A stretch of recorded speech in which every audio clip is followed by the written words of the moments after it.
Have you ever replaced a carb on your machine, but after starting it, it didn't work properly? Also, a lot of the viewers have recommended that I install a fuel shutoff valve for better storage practices. And even though that's something I do agree with, I still don't install them. So how come? These are just some of the questions that have come up in the last month or so, and today, I'm going to address them.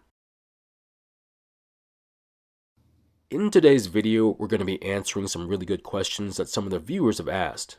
But while I'm answering those questions, I'll be playing a video in the background so you have something to watch. And if for some reason you're more interested in what's going on in the background, well, there should be a link to that video somewhere on the screen.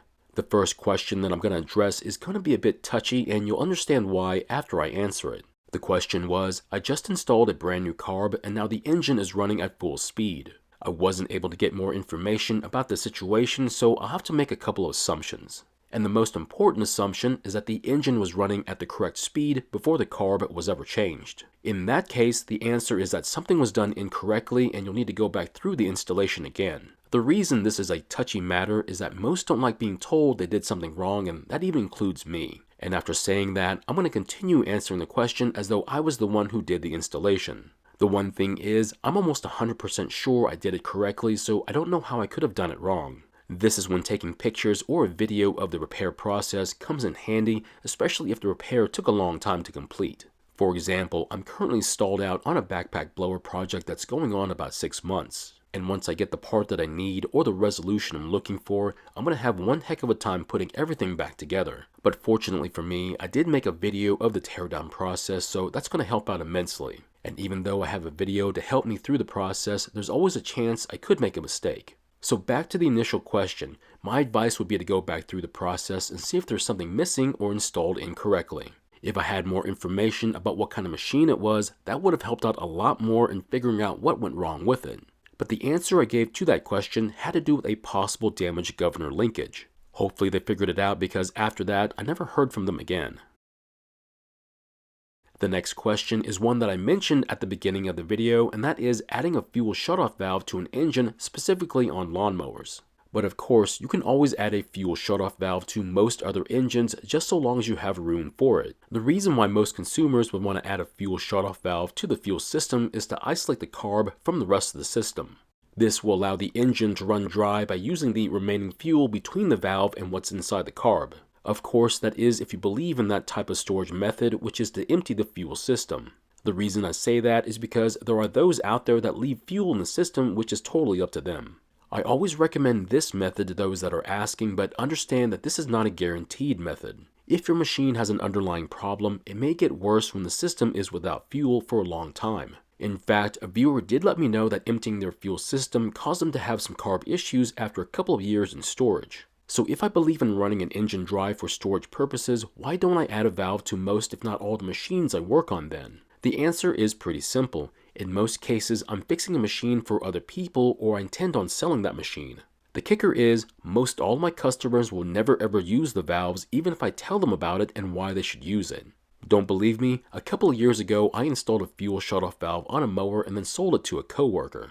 And at the beginning of the next season, they told me they couldn't get it started, so of course I got a hold of it to fix it. And after getting it home, that's when I realized that the carb had been exposed to fuel for the last several months, and that's despite having a fuel valve on it. I then asked my coworker if they had closed the valve and ran the engine until it stopped. Their answer was that they didn't know how to use the valve and also forgot that it was even there. So after getting it working again, I then gave it back to my coworker, but after getting it, they called me to tell me that it started and ran for about 2 minutes and then stopped and wouldn't start back up. I then asked them if the fuel valve was closed, to which they answered, I don't know. I then told them to turn the valve and give it 30 seconds and then try starting it again. Of course, it started right up, and after that I told them to just leave the valve open and to not bother with it. The reason is pretty obvious. Since they weren't used to the valve, they simply didn't want to use it, and I wasn't going to force them either. Now, this situation was not their fault. They simply weren't able to grasp the concept of the fuel valve. Not everyone is like this. Some will understand it completely and would gladly appreciate having one installed on their machine.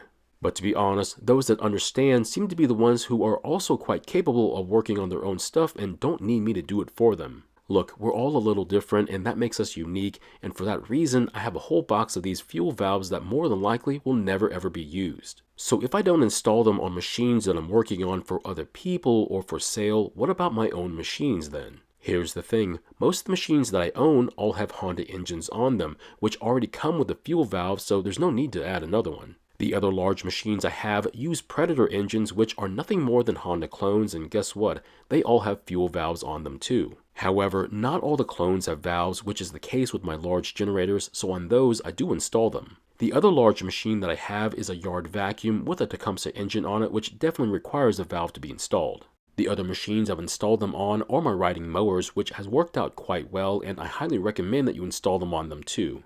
I don't know how you use your valves, but for me, I try to guess when I have about 2 or 3 minutes left of work to do. I then reach down and close the valve and try to time it so that it runs out of fuel on the last pass or by the time I drive it back inside the garage. It just depends on what machine I'm using as to when I close the valves. The riding mower is a bit tougher to do, but the Honda push mowers are much easier to deal with. The tough part comes in when trying to explain how my timing works to a customer who's trying to use it. Like I said before, it's not their fault, and most times after hearing how I do it, most just don't bother with it. The only thing that I can recommend to those that wish to leave fuel in their systems over winter is to start their equipment and let it run for about 5 minutes. This can be done either once a month or even more, but I'll leave the interval up to the owner. So yes, I do believe having a fuel shutoff valve on your engine is a great idea, but if it's never going to be used, then it's just a waste. So the next question is rather unique because it makes perfect sense, but they might be overthinking it. The viewer was interested in buying carb adjustment tools, but didn't want to buy the ones they were never going to use. I can sympathize with the viewer on this one. No one should buy tools that they're never going to use. However, there is a big problem with this situation. If you buy a single carb tool, it could cost as much as half or a third of a full kit. So looking at it from that perspective, it simply doesn't make any sense, and I would always recommend just buying the one you need or the whole entire kit. If the cost is the only reason as to why you won't commit to buying a $16 kit of 12 hand tools that you'll only use once, then I would consider buying the kit and selling off the ones you know you won't be needing. You can try to sell them to other family members or your friends or possibly even online. Either way, you'll still end up on top when it comes to money. I understand that times are pretty hard and they could be harder for other people, so this seems like a good way to work around the problem. The viewer also wanted me to include a list of the top 5 carb adjustment tools. However, the last 2 are rarely used, so I'd like to revise the list to just the top 3 instead. So my top 3 most used carb adjustment tools are the Single D, the Pac-Man, and the Splined tool. These 3 are the ones I most often reach for in my little tool bag, and yes, I've had to use the others before here and there, but for the most part, they never see the light of day. To be honest, if you don't want to buy the tools, I wouldn't blame you, and instead, I would just recommend that you borrow them from someone who already has them. Now, I have had this happen to me before, and even though it was kind of a pain dealing with them, I did eventually get my tools back. That's just the hassle that comes along with trying to be a nice person. Sometimes you're treated rather badly. The very last comment has to do with this channel, and even though I don't typically talk about it, it does come up in the comments from time to time, and that is, why do I have 2 channels and what's the difference between them? The easy answer is that years ago, I made a second channel to split up the diagnostics from the actual repair videos. So I've said this before, but the diagnostics is almost more important than the repair, and it could take even longer. But that's just how important it is. However, to make a whole video where half the video is devoted to something else other than the repair, most viewers didn't like it. There were a lot of comments asking where the fix was and how the video was a waste of time, and it did make a lot of sense. Because there have been times I've been watching a video and found myself asking, where's the fix? So yes, I understand their frustrations.